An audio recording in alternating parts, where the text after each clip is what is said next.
इन दिनों देश में एक मुद्दा काफी तूल पकड़ चुका है। गली मोहल्ले, गांव, कस्बे, शहर, हर जगह सिर्फ यूजीसी की बात हो रही है। तो ये यूजीसी का मुद्दा है क्या?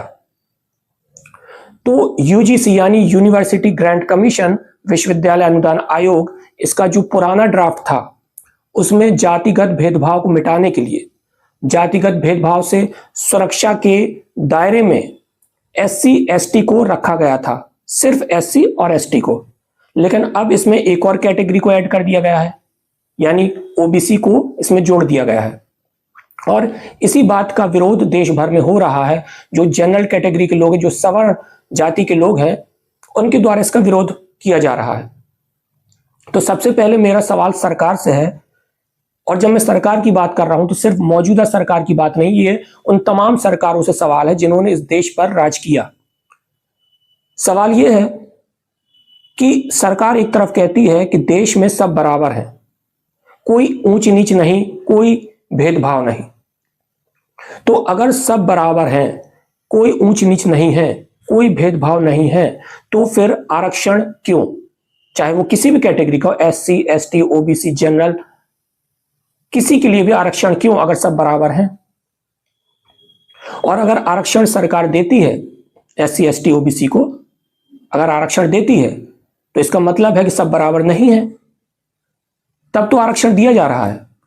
हम भारत के लोग अगर समान हैं तो फिर आरक्षण क्यों? और अगर कोई समुदाय आर्थिक रूप से पीछे है, कमजोर है, उसका कभी हजारों साल पहले शोषण हुआ है जैसा कि लोग बोलते हैं, तो फिर उन विशेष लोगों के लिए स्कूली शिक्षा मुफ्त कर देनी चाहिए, उनके लिए मुफ्त में किताबें देनी चाहिए, उनकी कॉलेज की पढ़ाई भी मुफ्त कर देनी चाहिए, उनकी पढ़ाई मुफ्त कर दी जाए, उनकी ड्रेस, उनकी किताबें सब मुफ्त कर दी जाए, ताकि जब वो बच्चा पढ़ लिख कर सक्षम हो जाए, तब वो अगर काबिल होगा, सक्षम होगा, तो अपने आप उसे नौकरी मिलेगी, अपने आप वह कामयाब होगा। मैंने ऐसे कई केस देखे हैं जहां पर किसी एससी, एसटी या ओबीसी की कैटेगरी के व्यक्ति ने आरक्षण पाकर नौकरी ली, उसके बाद वह किसी उच्च पद पर पहुंचा, कलेक्टर, एसपी या शिक्षक या किसी कॉलेज का प्रोफेसर बना, और उसके बाद जब वो सक्षम हो गए, उसके बाद उनकी अगली पीढ़ी ने भी आरक्षण लेना जारी रखा। तो जब एक पीढ़ी सक्षम हो चुकी है तो उसकी अगली पीढ़ी को एससी, एसटी या ओबीसी के आधार पर आरक्षण लेना क्या बहुत जरूरी है? अब बात करते हैं यूजीसी की। तो अगर कल को मेरा बच्चा या आपका बच्चा या किसी का भी बच्चा कॉलेज जाता है, यूनिवर्सिटी जाता है, तो बच्चा वहां पर पढ़ाई करेगा, अपना भविष्य संवारेगा या जातिगत लड़ाई लड़ेगा? बच्चा पढ़ाई करेगा, कैरियर बनाएगा, या इस बात की चिंता में रहेगा कि यार मैं तो एससी हूं, एसटी हूं या ओबीसी हूं, मेरे साथ गलत हो रहा है? या बच्चे ये सोचेगा कि मैं तो सवर्ण जाति से बिलोंग करता हूं, कहीं कोई मेरे ऊपर झूठा आरोप ना लगा कि मुझे फंसा ना दे।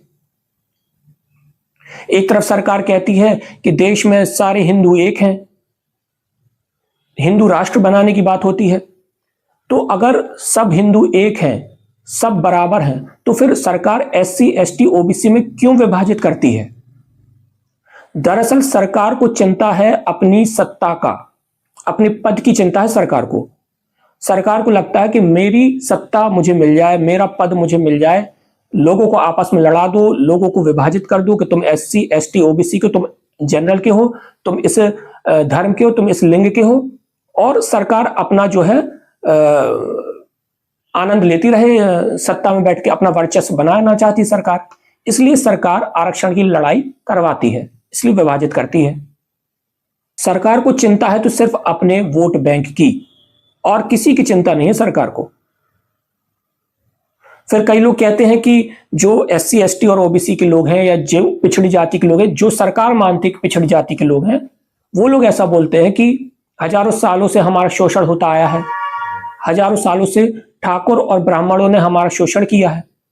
तो उनसे मेरा जवाब यह है कि हजारों साल पहले लोकतंत्र इस देश में नहीं था, हजारों साल पहले लोकतंत्र नहीं था और समानता का अधिकार नहीं था। आज चूंकि देश में लोकतंत्र है, समानता का अधिकार है, तो फिर यह असमानता क्यों? एक और बात जो मैं कहना चाहूंगा वो ये कि अगर कोई व्यक्ति किसी व्यक्ति के साथ गलत करता है, उस पर कोई ऐसा कृत्य किया जाता है जिससे वह आहत होता है, तो उस पर कानूनी कार्रवाई होनी चाहिए। इस आधार पर नहीं कि अमुक व्यक्ति SC ST या OBC का है या अमुक व्यक्ति जनरल का है। नहीं, कार्यवाही इसलिए होनी चाहिए कि अमुक व्यक्ति ने अमुक व्यक्ति के साथ गलत किया है।